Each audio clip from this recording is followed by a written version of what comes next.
Hello, everyone, and welcome to the Business of Learning podcast. My guest today is Lisa Pierce, who is the founder and CEO of Peers and Players. Lisa, Yes. welcome. Hey, good to I'm see you. excited to have our conversation. Tell everyone a little bit more about the company Peers and Players, who you guys are, and what you're all about. Well, we are a team of actors who are also coaches around the world. I come from Australia, as you can probably tell, but I live in Yeah. San Francisco now. And I have people who work with companies to help people practice and get better at having difficult conversations, mainly, hmm and presentations and anything people facing. And is it, give me a little bit more insight there. Is it mostly with companies specifically that you're speaking with, certain divisions of these companies, specific departments? Is there anything specific about the people that want and search for your help? Or is it just companies in general where when anything that's people and client facing where you can, where that actually goes down? Our ideal client, of course, is a big company, and Cisco is one of our bigger clients, Cisco hmm Systems, and they have people all around the world, and we have people all around the world. So we hmm can run that same program, Courageous Conversations, or we have new grad programs for them as well, and bias programs. So the program is consistent, but the cultural differences, hmm do make a difference. So we have people in India working with their people in India, hmm Singapore, Australia, around the States, etc. So Interesting. that's sort of our ideal bigger clients. Yeah, of But course. sometimes people do reach out. Just, I have a conversation to practice. Can I just have an hour session? I have a Mm. presentation to give.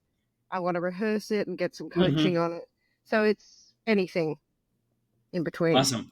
Talk to Yeah. me how you guys differ from a usual, I guess, role play scenario with the general, I guess, training that happens in companies or people just looking for some consulting on to be able to improve some of these areas. How are you guys in your approach making that performance improve in the way that you do things?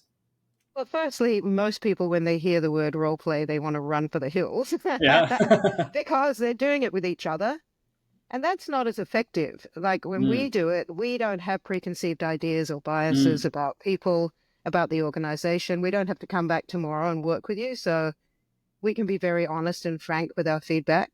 Whereas mm. when you're on the same team, I'm not going to tell that person that enough to come back and collaborate with that person tomorrow. So Yeah. that's a big part of it, is that we are very unbiased and Mm. very much trained in how to make this a supportive place where people can practice, not a place where they're going to be judged or graded or anything like that. Yeah, that's really awesome. I always found that having that external um, bird's eye view on whatever is going on gives so much more transparency as opposed to the internal aspect of, hey, I'm kind of scared that I have to talk to this person tomorrow, as you said, and then our relationship is downhill, and then we're never going Yeah. to be able to work together again and all these things. And Um, that's why people, I think, have a lot of fear around it and a lot of reticence about. We don't even tend to use the word role play that much. We call it just mm, skills development, skills practice, mm, to take that sort of anchor of, oh, I don't want to do that, to take that away and yeah. provide just a very clear framework and very clear hmm guidance on how to have empathy for someone else, how to sort of meet them in their world, and how to then guide them to And be so, happier, more productive, better teammates. oh, yeah. And ultimately, of course, it affects the bottom line of the Yeah, company. I think yeah, at the end of the day, obviously business is going to be the number one priority, but it's also going to translate into other areas of life too, right? Because talking and people is business and it's also life, it's relationship, it's how you deal with your everyday scenario. So that's very, very cool.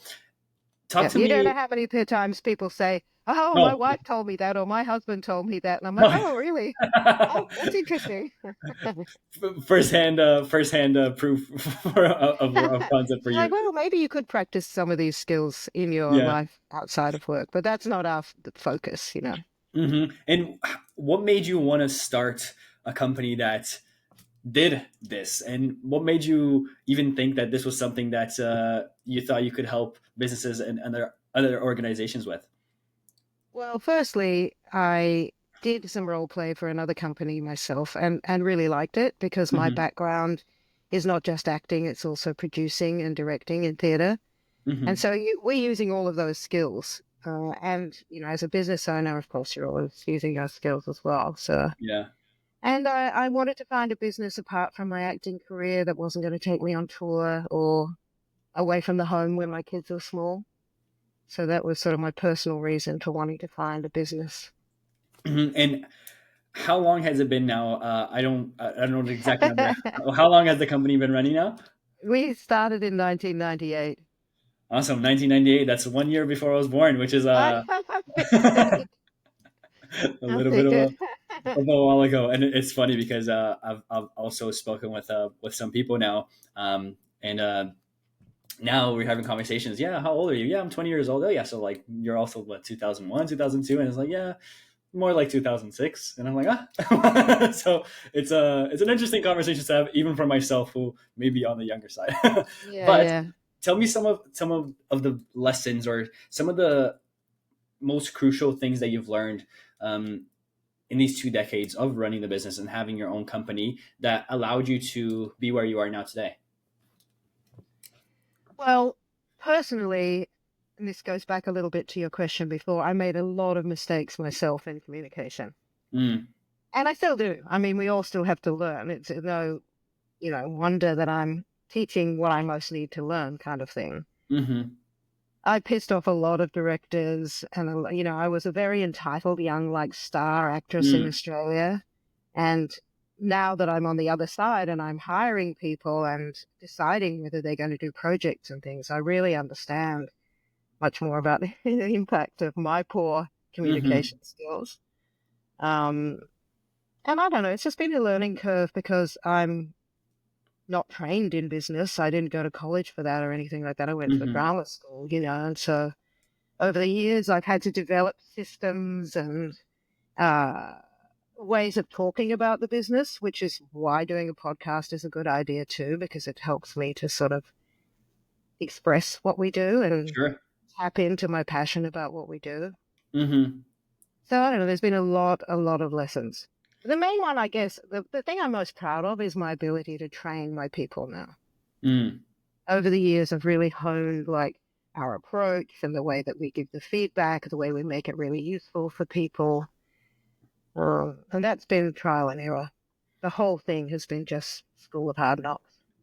And is there a specific thing that comes to mind in those challenges of growing a company? And I'm assuming a lot of those challenges that were challenges back then are no longer challenges now, and some of them might even coincide. But talk to me about some of those, as you were deciding to scale and grow the business, when you didn't have that experience in business. You kind of just had the passion for pursuing something that you could think that you thought you could make a great impact in. So, what were some of the biggest challenges in growing to where you are now today? The biggest challenge has been finding people to collaborate with. Not Mm, my people who are my coaches who go out and work, with our clients and mm-hmm, really, really love and appreciate them. But finding people to help me with marketing or help me with websites or social media or even outreach, cold calling we tried for a while. mm, I just haven't been very good at finding partners mm, to be at my level, which is why like mm. masterminds and things like that are really useful because at least it's a collaborative environment for me, who's like the boss at the top of the pyramid. Yeah. So I've made a lot of mistakes with being impulsive and, oh, that person would be really good to, do social media. And then I've given my power away. Mm, I think intrinsically that's it, is like giving your power to someone else and not really daily keeping an eye on what they're up to. mm-hmm, And then 3 months later, 6 months later, wow, you didn't get the results that you said you were going to get. mm. Yeah, it's So, a lot of so over promising and under delivering nowadays. It's all these shiny things that, hey, here's what you're gonna get. yeah. Anything to make sure that I'm gonna get that? Nah, just trust me, and then you'll get it. And you're like, oh. So yeah, I So, think that would be the thing. Is just like now I've learned to really keep my eye on it mm, every day, see what people are up to, check mm-hmm. in with them weekly, make sure we're on the same page with the messaging because that's a Yeah, big thing too. for sure. And you mentioned masterminds, and Yeah. before we started here, we had a brief talk about Tony Robbins, which is something that we're both very we've done before, and you way more than I have. But I Yes. would love to hear how being a part of Tony's leadership team, and obviously taking all of these programs, how that impacted some of the ways that you view business, you lead your relationships, the way that you make decisions. How has that made you better in terms of what you want to achieve and how you execute things? So many ways. I mean, he has a really great way of talking about the cycle of a business, what you need to do to keep it alive. Um, and my skills, of course, his Mm-hmm. NLP and his coaching skills have very much influenced my approach. Mm-hmm. And of course, he's so inspiring. So every time I do one of his workshops, I'm an assistant. I'm a Mm-hmm. senior leader with him. But it's just so inspiring, the speakers that he has on and his own energy and his own commitment to growth. Mm-hmm. Yeah. Do you think the environment of being in the event, because they're very, for anyone who has not participated in it, it's very immersive. It's also very intensive. It's 10, 12-hour days where Yep. you're like, oh, I'm not going to be able to do that. And then when you go Tony through it, time. exactly, it's always Tony time. What time are we going to Yeah. finish? Nobody knows. So Yeah. it's very immersive. It's very intensive. Yes. How do you think the environment is able, or an environment like that, obviously not specifically to Tony's, but environments like masterminds, like communities who are with like-minded people, how do you think the environment impacts our way of, one, the perception that we have of what we can achieve, but also being able to tap into other pieces of knowledge from other people's experience, that can, obviously, we hopefully we can bring them value, but they will bring us a lot of value in how we want to execute on our business and our lives as well. Good question. Yeah, sorry. I get to have an amazing community of incredible people. Mm, People who stick in that environment, like you said, they have a lot of resilience, a lot of success in what they do. And so personally, and as a business owner, that is where my masterminds often come from, is hmm like-minded people with a like-minded vision of making a difference in the world. hmm Um, is that what you were asking? Yeah, I'm just wondering how the environment of masterminds and being around like-minded people influenced the way that you, one, perceive your ambitions and what you can achieve, but also how you execute on those Well, ambitions. firstly, it's a great reminder. You know, Mm, it's always a great reminder to be in a positive state. Uh, I think that the perception of Tony Robbins, and sometimes I feel this too, that it's very like, you've got to be up, up, up all the time. And the fact is that we all go through hmm different emotions every day, every week, every year, and whatever. And so being around other people who understand that, I think is really, really helpful for me. hmm Um, yeah, and also he brings on a lot of amazing speakers, a lot Yeah. of amazing writers. We were talking before about celery juice. I mean, Yeah. the thing that sold me on him initially, when I first did my first Tony Robbins about 13 years ago, was his emphasis on health hmm and the sort of information that we're getting, which is different to the mainstream Yeah. information. And So it's so much really different. shaped me in terms of my health and nutrition. Yeah, 100%. It goes back to the old, I don't know if it's parable or whatever it is, but it's a healthy man wants a million things and a sick man only wants one, which is to have their health back. So it puts everything into Okay. perspective on how Yeah. important it is, and it's crazy to me how a lot of people don't prioritize it in their lives, which is interesting. Of like, hey, you don't want to take care of the one thing that will allow you to do all the other things that you care about. So, Yeah. and as I told you, there's things that we're not big fans of. I'm not a big fan of celery juice. If I have to do it, I'll do it, but not out of sheer will. But there's It's always not multiple a avenues. mandatory thing for health. Yeah, exactly. There's I always like multiple it avenues. now after drinking it for years and years. I Uh-huh. like it. Became part of the habit. Interesting. And And at my age of life or my time of life, most of my friends can't believe that I don't take any pharmaceuticals. I don't have any of hmm, those little yellow things, that I go to amazing. my friend's house and they're like, oh, I take this for that and this for that and all Yeah. that. Really, like, food is medicine. 100%. Food and exercise is pretty much everything that you need. And I'm wondering here, if you had to give anyone advice on maybe one, two, or three things that they can do to massively improve their Yes. communication in the way that they Yeah. can maybe portray their message to people and just transfer knowledge, have conversations, what would be those maybe one, two, or three things that they can do to get some fast results? Well, of course, because this is what we do, practice. Yeah. You spend years and years and years learning to be an engineer or a, coder or whatever it is. And how much time do people actually spend on being a human being? Mm-hmm. We think it comes naturally, but it doesn't, especially now when people are so focused on like fixing things, fixing problems. That's what we do all day long. So to take a moment to like, how do I want to have this conversation? What's my outcome? What do I really want to achieve? And finding somebody, if not professionals like us, but just somebody to practice. Hey, I've got this Mm-hmm. challenging conversation to have. How do you feel if I say it this way or if I say that? So that's the sort of overreaching thing that Mm-hmm. we provide, and that it's so useful. Because when we give the feedback, oh, when you said this, I felt that. I mean, it's like, I Mm-hmm. didn't realize that saying that or saying it in that way was having that effect on the person in front Mm-hmm. of me. And also there are models. So, SBI is something we use a lot. It's situation, behavior, impact. And so Mm. if you can like take the bias and the emotion out of the conversation and frame it in a certain way, when this happened and this was the impact, that's really, really helpful too. Not like, I was really upset when da, da, da, and that causes, a response in the other person. It's like, Mm-hmm. at the meeting, when you said or did this, I noticed that the impact was that. And then Mm-hmm. you've got that person saying, yes, that is what happened. And as soon as you get that yes, that agreement, Yeah. then you've got a foundation to have a meaningful Hmm. interaction. Interesting. So step number one is repetition. Treat it as any other skill. Repetition is the mother of skill. Exactly. So that's Yes. one.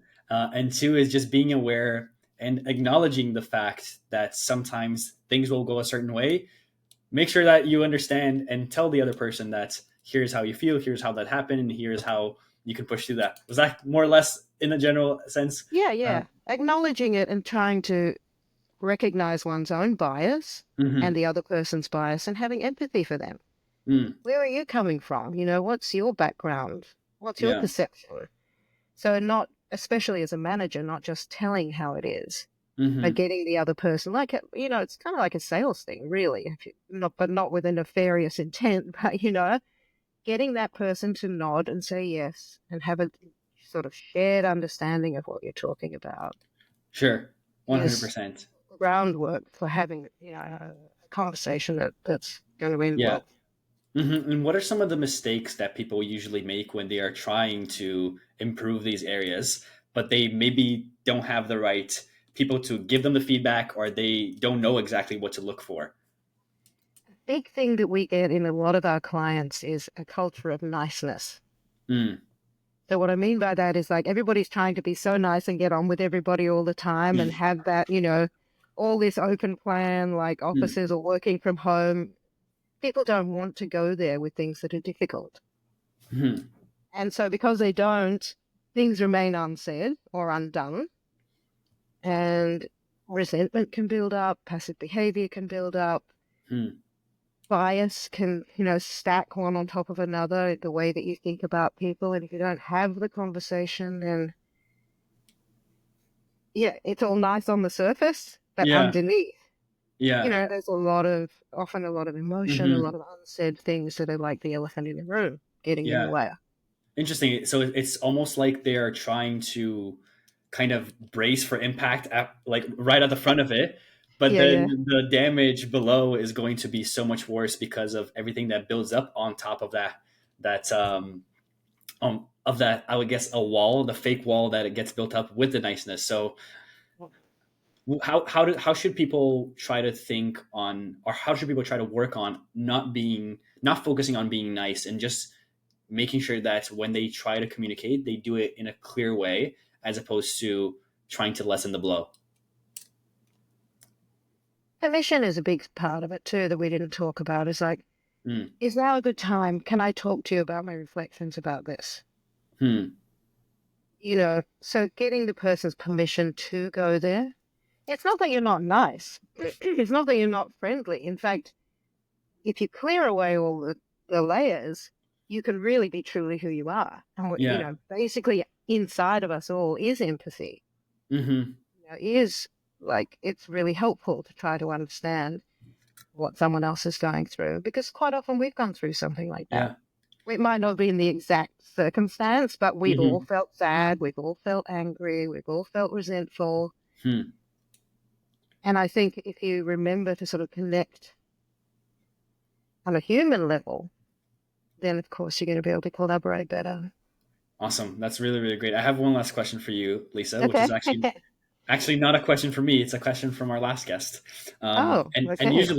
usually this fits really well or really badly because they don't know who is the next person coming on. And I kind of stole this concept from Stephen Bartlett, who has an amazing podcast. And I'm really inspired by what he did. So I was like, I like this, so I'll take that from me too. So in an honorable way, not a I'm stealing way. But here's the question: Are you ready? Yep, I'm ready. What is the one skill that you want to make sure your kids have? Interesting question. Yeah. Self-reflection. Hmm. How so? The ability to really not just keep charging ahead. Because I think that's what I did. That was a mistake I made when I was younger, especially with my acting career. But to really, every now and then, evaluate, well, where am I right now? What do I Mm-hmm. want to achieve? What are the things that are going well? What are the things that perhaps aren't, that, might need tweaking or whatever? So I think that's the basis for growth. And of course, always want your kids to be happy and healthy. That's the first Yes. thing. But I think growth is really, really important. But I Awesome. do have two kids, and they're both musicians, and Oh, are they? they're Awesome. both doing really, really well. That's Uh, really great. I That's don't really, know if really I great. gave them that specific advice, but that reflection, I could, On I could reflection, have. that's what it shows. Awesome. Yeah, Well, Lisa, thank you so much for your time. I really appreciate you sharing all your insights, your experience, yeah, of obviously your course. story. Where should people go if they want to learn more, a little bit more about what you do and about the business? Peersandplayers.com. Just my Awesome, Lisa. last name, Peers and players. Phenomenal. I'll leave the link here below as well. Lisa, thank Awesome, you so thank much for you. your time. Yeah, it's been a pleasure. Thank you.